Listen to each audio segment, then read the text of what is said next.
sa buhatan sa Department of Public Services landfill operation kung diin atong makahinabi ang head mismo sa landfill operation na mao si Mr. Randy Navarro. Sir, ano wala pa man natiwas or na-finalize kaning atong closure sa landfill? Actually, doon na tayo daghan ngayong problema na na-encounter karon na doon lang yung ang closure karong November 7 hopefully. Atong na-identify nga, ato ang i-identify location dito sa Inagawan na dihin mo na itong transfer station, private lot ni siya. Hindi naman pwede nga doon na activity so sa landfill nila doon hindi sa atong facility. So, nangita tao private lot nga pwede na itong mabangan para magamit na ito as transfer station. Diin ang tanang basura gikan sa kabarangayan sa syudad adto na ito i-dump. Adto dito ang transfer ikan sa dump trucks iyapo siya dito mag-sorting ang mga scavengers, then after sa sorting i-haul na sa susag balik sa dagko na 10-wheeler trucks padung sa Konsolasyon. Pero as of now just karon nga moment ang area is gamay pa, no? Dili wa pa siya ma-establish ang 8,000 square meters nga area nga gikinahanglan din sa ato ang operation sa as transfer station.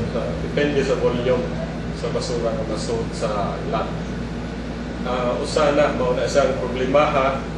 Kaduhang problema is kaning availability sa ato ang waste pickers or kaning scavengers nga mo sorting ba. Segregators ni sila kay kuhaon pa man nila ang mga recyclable materials niya.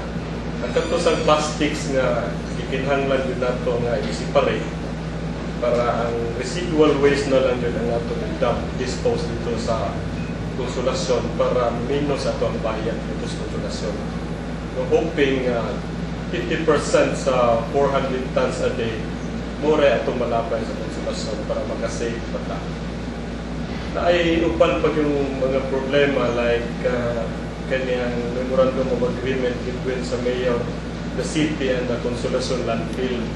Absent pa na siya karon pa man sa present sa mayor about kung saan ang content sa tuwan para sa for his signature.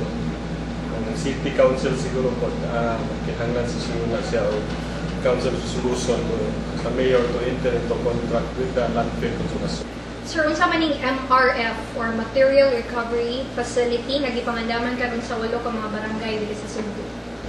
Ang Material Recovery Facility usa na siya ka structure or facility na siya nga ginamba either pwede siya o bamboo or concrete or kahoy or kahoy nga diin na dito ang mga recyclable materials na sa dito ang biodegradable materials o non-biodegradable na dito doon na sa depository ng butangan para ang tanan nga materials gikan sa barangay nga waste adto na dito unta ma-deposit kaya katong recyclables ang katong biodegradables ang katong ang residual ragin ang pwede na itong malapay dito sa dump site sa Konsolasyon.